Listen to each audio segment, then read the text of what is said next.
Welcome back to episode 4 of What Remains of Edith Finch. Now, we're a couple episodes in, and we've learned a lot about this family tree. We still haven't made it to Gus, but I think this is the episode for Gus. So if you've been a Gus fanboy, it might be Gus's time to shine, baby. The last episode was a lot. I don't know about you guys, but got real wholesome and then bam, dead, and it's just kind of, crazy. Anyways, we're gonna go ahead and jump into the action. So like I said, we were here in Sam. We learned about his death, and then yeah, that was kind of crazy. He looks Sam like spent his life shooting photos, but Mom said he got nervous being in front of the camera. I guess we're all afraid of something. that's me right there. I love photography, but when you take a picture of me, I'm gonna run. Oh, creepy door. I feel like I always jump straight through the door without looking in the room, so I'm gonna look in the room a little bit. Instead of hiding from death, Sam seemed to go out of his way to meet it. Okay. Whoa. Gonna bait a squirrel. This picture's been in the house a lot. I don't know how many times we've seen it total, but it's been a lot. Alright, let's see. K. Okay. Guys, I don't know about you, but these noises, they get me. I feel like there's just always a lot of random things left all around this. I guess that would be a cool skylight, but once the sun comes up in the morning, you got to get up. All right. I like your room, Sam. I like your cut, G.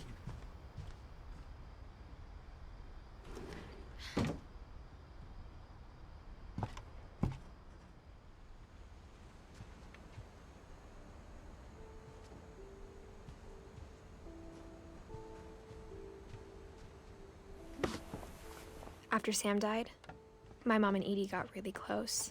They'd both lost a lot. Yeah, sounds like it. Oh, Finch control. I do not like that. Look at that. Why would you put that in a baby room?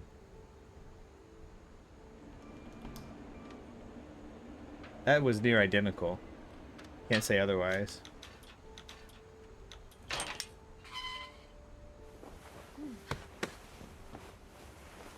Girl, you might want to steal some of this. You're gonna need it. Well, it's not stealing if it's yours. That's just so crazy. That's their old house, and they just went as close as possible, as like as close as possible, and built the new one. Gregory. Oh, this is like a whole nursery. Gregory and Dawn. Oh, I don't like that. I really don't. Oh, Gregory died as a baby?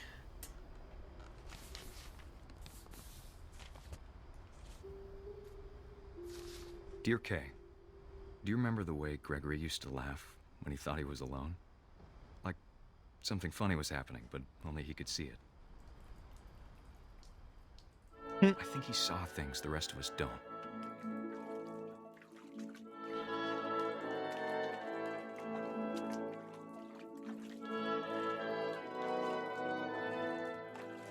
I don't know what I'm supposed to do here.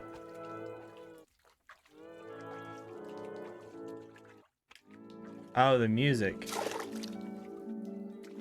Oh. I am the frog.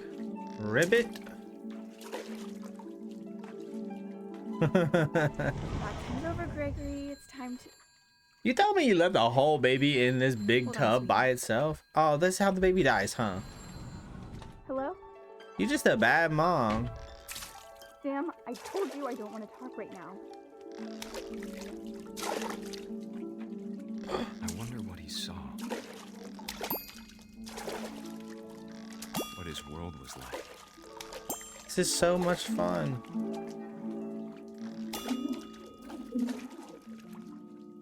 You see, that sounded gargle. He's literally drowning. Your baby is drowning.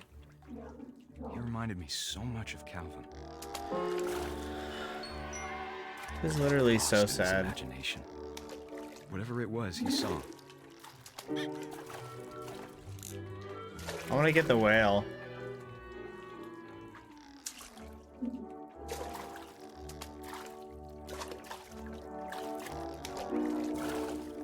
Sure Yeah. made him happy.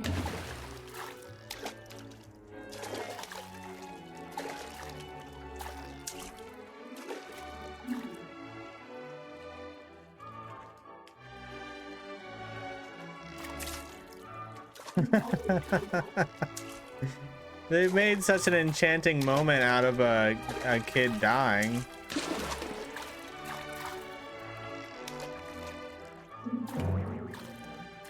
Oh. Okay. No, I get it. I get it.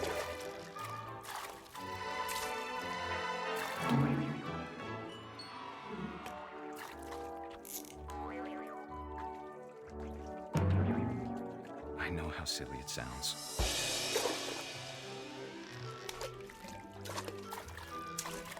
But I worried about a baby being too happy. But I could feel him slipping away. Sorry about that, Gregory. I know you did everything you could. Oh, did he not drown? Maybe if I hadn't called that night. Oh, he did. He did. Damn it. Hold on, I don't want Gregory to hear this.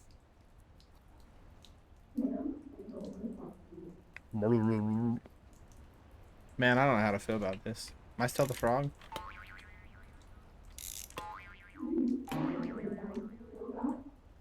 Oh no, he turns it back on. I wish he could have told us about the world he saw.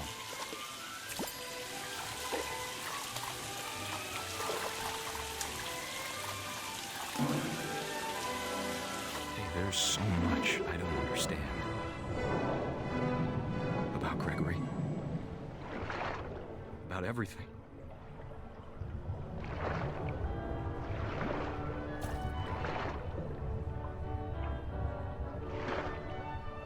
But I know what happened wasn't your fault.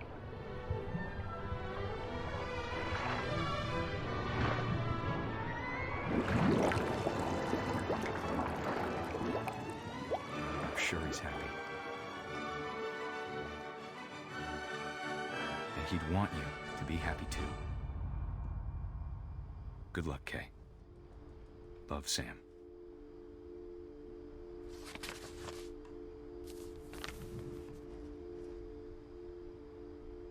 I don't want to play anymore. Man, that's sad.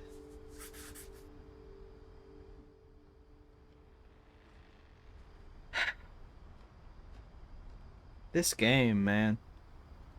That's sad, dude.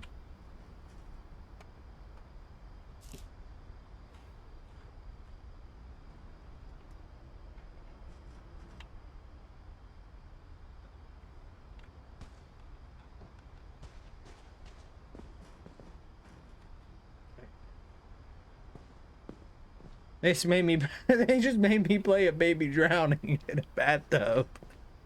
I can't imagine my mom ever writing poetry, and yet. Oh, we're at Gus. A poem for Gus, who always said the wedding was a bad idea.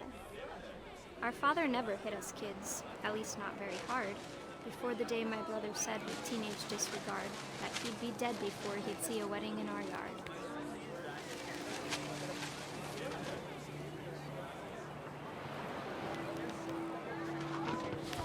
Oh, I killed him.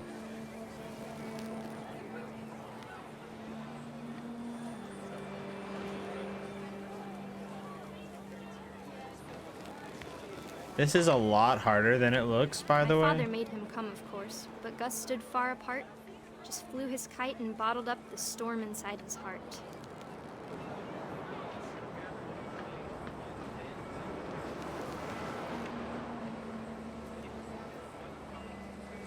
Come on, Gus. I've been waiting for this. I waited 4 episodes for you, Gus. Oh, and this is literally the hardest part in the game so far. I tried to talk him out of it, but though he'd never met her, we don't need a stepmom, were the words that I now remember. pronounce you husband and wife. You may kiss the bride.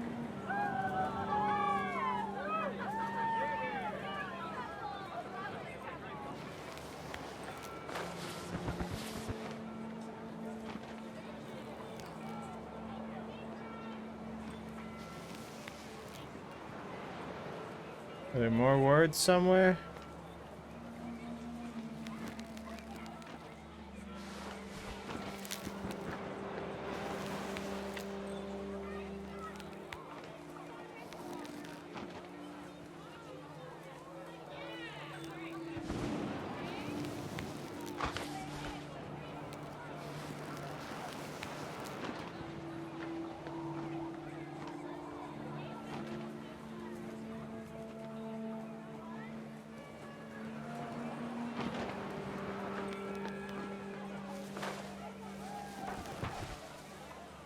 When the time for photos came, Dad ordered him to come here. But Gus declined, and as a sign held up his middle finger. Go, Gus.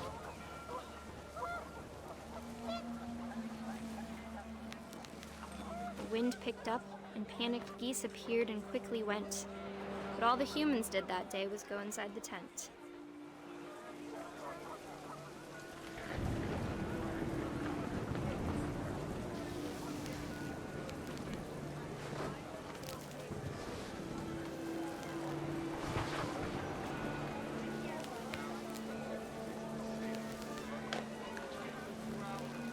My boy Gus about to get struck by lightning.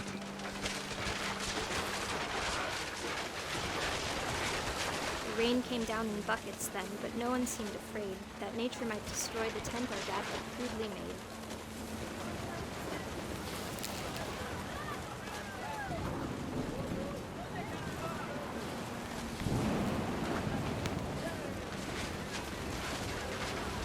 The thunder sounded much too close and full of angry power. But all my father said to this was, "Make the music louder."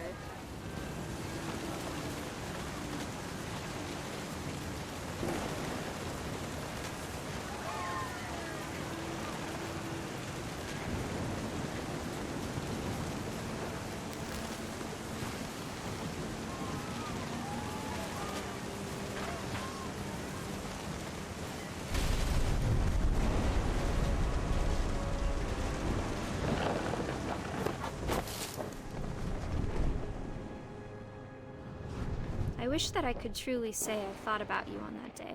That's like a Out there on the jellyfish. beach alone. Just you, the wind, the sea, and foam.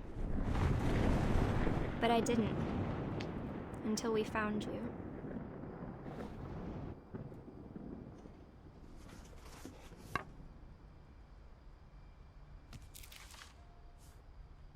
Guess She never just talked about him, but Mom told me once if I was a boy, they were going to name me Gus.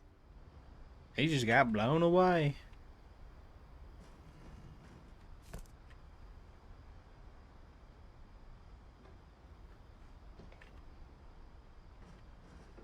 Well, Gus, maybe if you would have listened.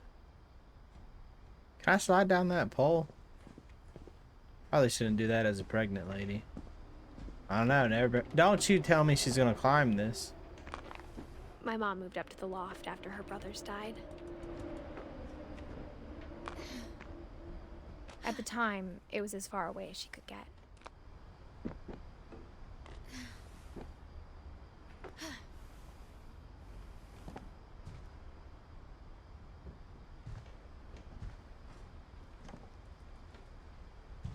She spent a summer building houses in Calcutta, where she met my dad, Sanjay.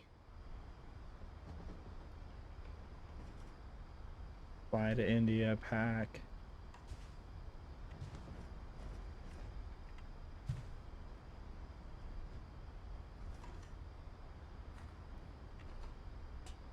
Haha, look, you can't go down the pole.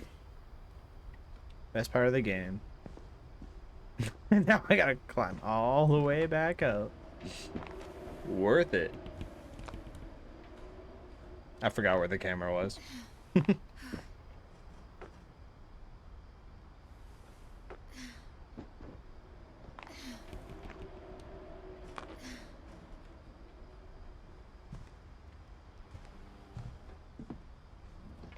My mom moved to India a week after graduation and got a job teaching English.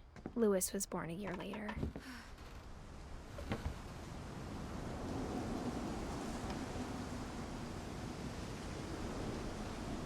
Yeah, I guess his family's just cursed. When my dad died, I don't think Mom knew where else to go.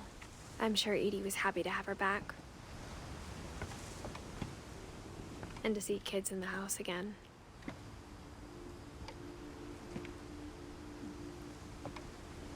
This is why they had all that potting soil. The house had to get a little bigger, but Edie was used to that. And for a while, things were good. Almost normal.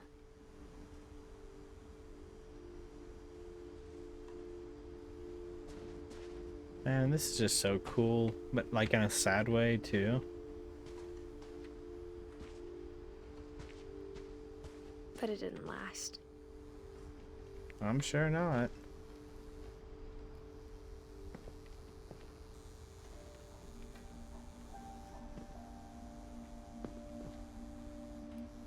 Oh. The beginning of the end was Milton's 10th birthday, when Edie gave him a castle.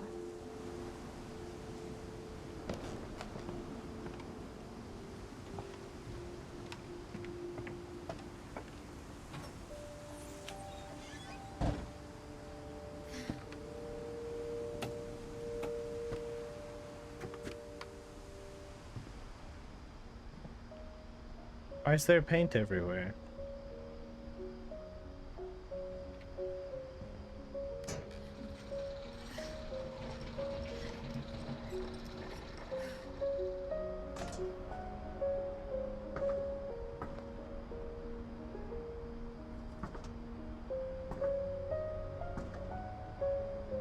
That's so cool. Milton Finch in The Magic Paintbrush.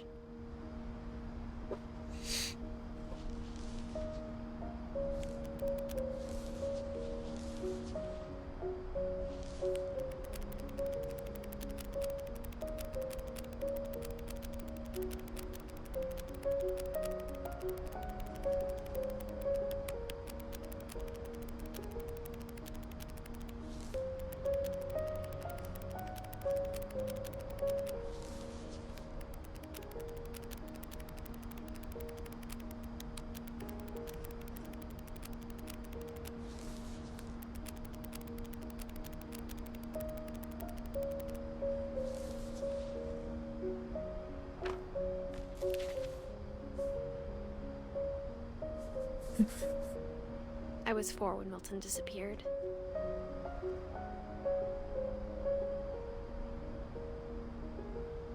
But he just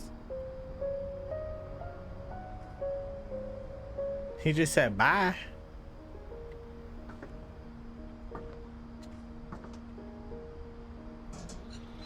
Mom spent months searching for my brother. Then she sealed the doors. What if he actually just walked through the painting, huh?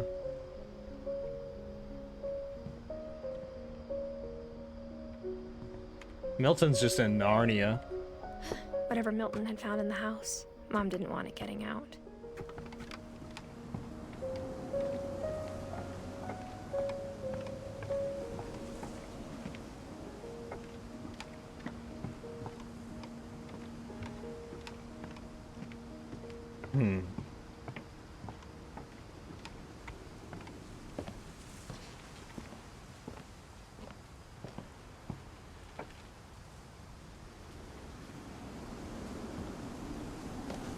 Mom definitely blamed Edie, but I think Lewis blamed himself.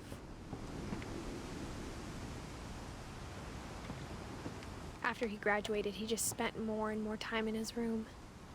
Until Mom got him a job at the cannery.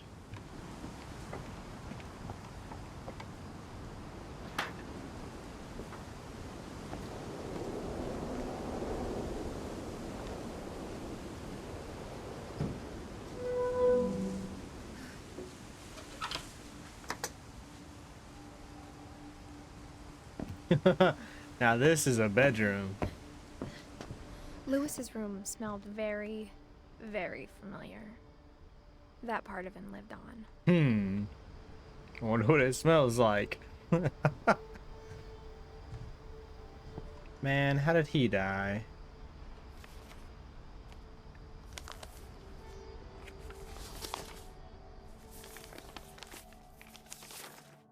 Dear Mrs. Finch, as Lewis's psychiatrist, I can understand your desire for an explanation. As I see it, the trouble began in January, shortly after we convinced your son to seek treatment for substance abuse. Newly sober, I believe Lewis first noticed the monotony of his daily life.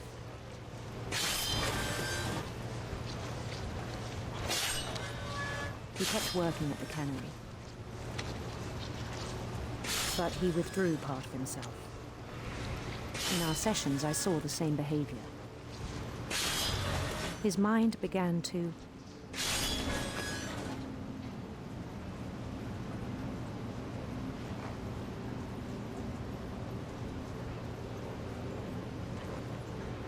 wander.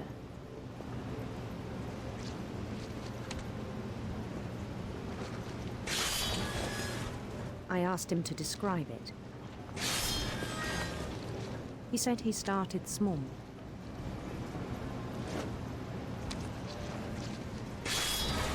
Imagining a labyrinth. Could feel his way about. Then something moved. Bats. And toads.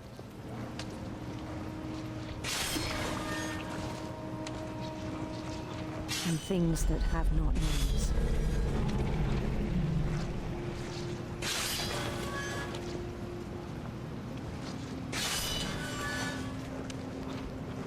He knew it was all in his head.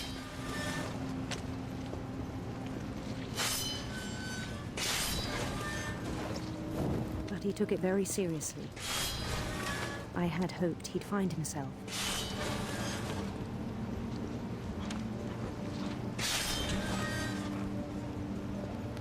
But he found something more. I worried about him then. Daydreaming at the cannery. I spoke with his boss. But he said Lewis had become a model employee. Methodical, tireless, focused. Like a whole new Lewis. So I let him go on.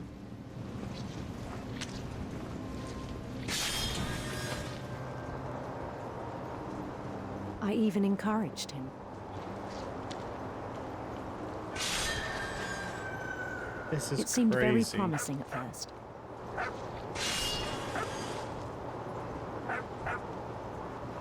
He told me he'd made a new friend.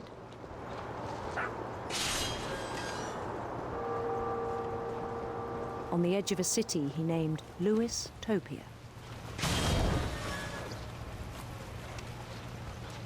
He built the city up slowly, brick by brick. Then he made musicians.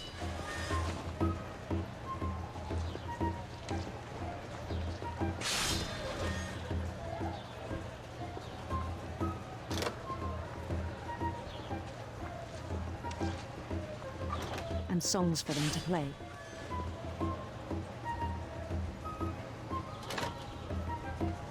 He talked about starting a band.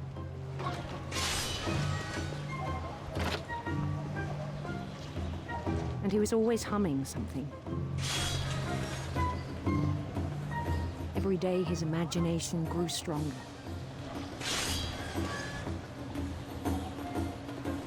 He no longer spoke at the cannery. but his chopping was as reliable as ever.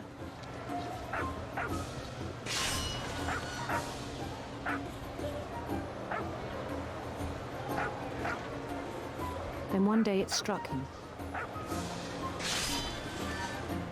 that all the cheering crowds, even the stones under his feet, were all in his imagination, so he could do whatever he wished.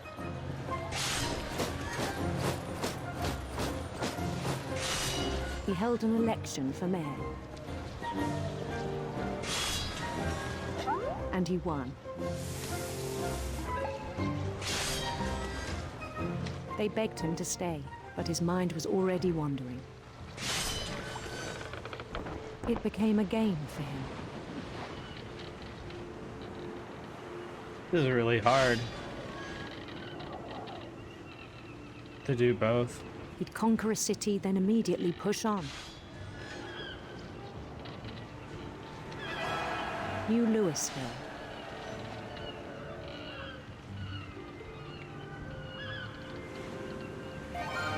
St. Louis. He started drifting away from our reality.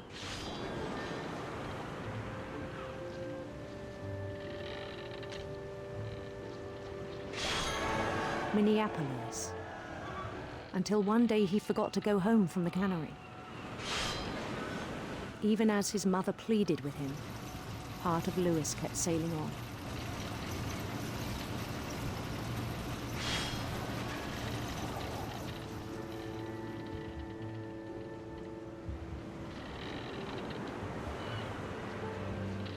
In Louisburg, he heard rumors of a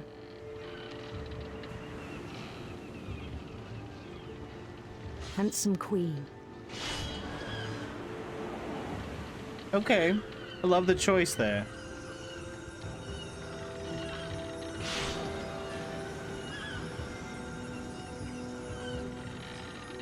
The queen was on her own quest for Serpents. sinister serpents. Whoa.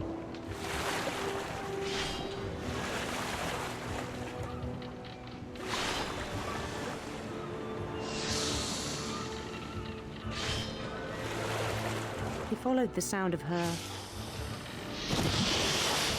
Guitar.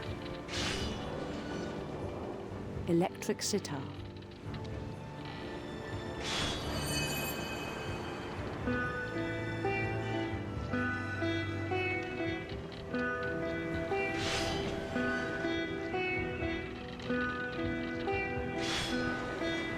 His chase led him to a golden palace east of the sun and west of the moon.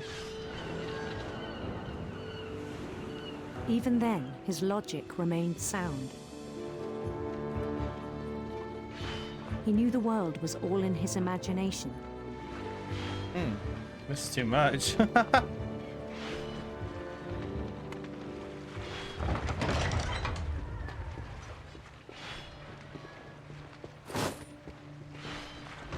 But he was so proud of having created it.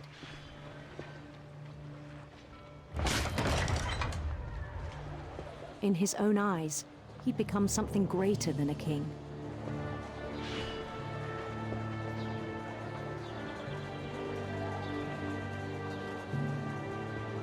For someone who'd never known success in the real world, I think it was overwhelming. And then it struck him that the real Louis was not the one chopping salmon, but the one climbing the steps of a golden palace.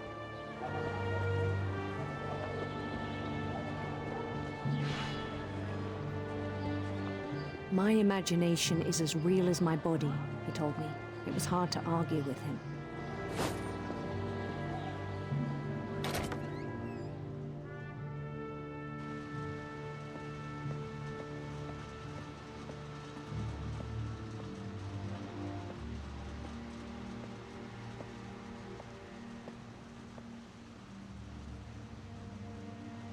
He began to forget the world we know.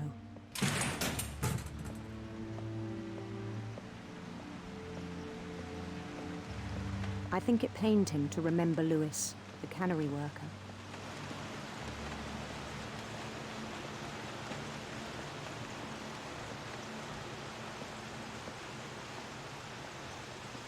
Bro, just get a different job. He began to despise the man with a royal contempt.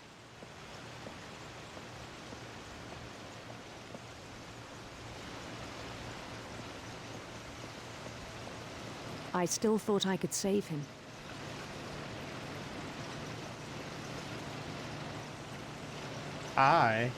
Even after he said he was being crowned king over all the lands of wonder.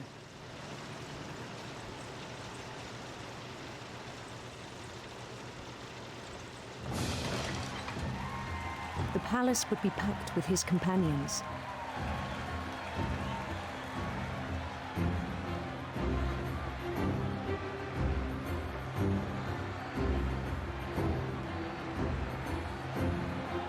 I feel like I need to wave. Including the wise Calico who'd insisted on advising him.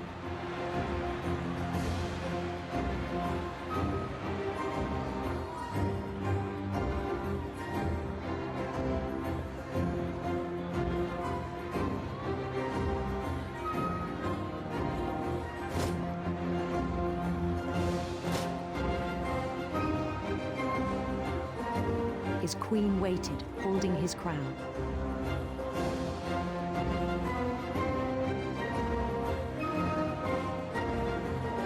There was only one thing left to do.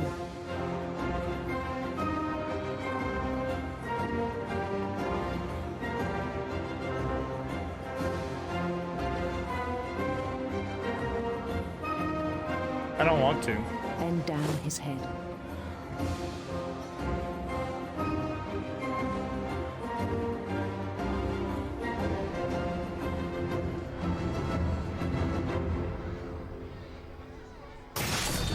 And the rest I think you know. Mrs. Finch, your son was a kind man who will be missed by all of us who knew him.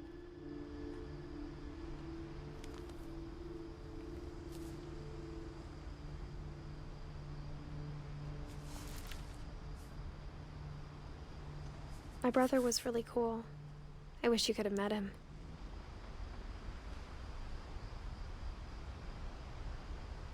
Man, that was rough.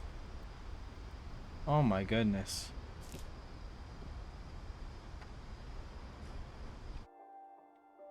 I feel like that was just that was a lot. I don't know. I felt like I said in the last episode with the headset on and looking at my screen right here, I feel so immersed in this game. And it's just like it's hard to describe, but that was a lot. This game, man. It is literally a roller coaster of emotion.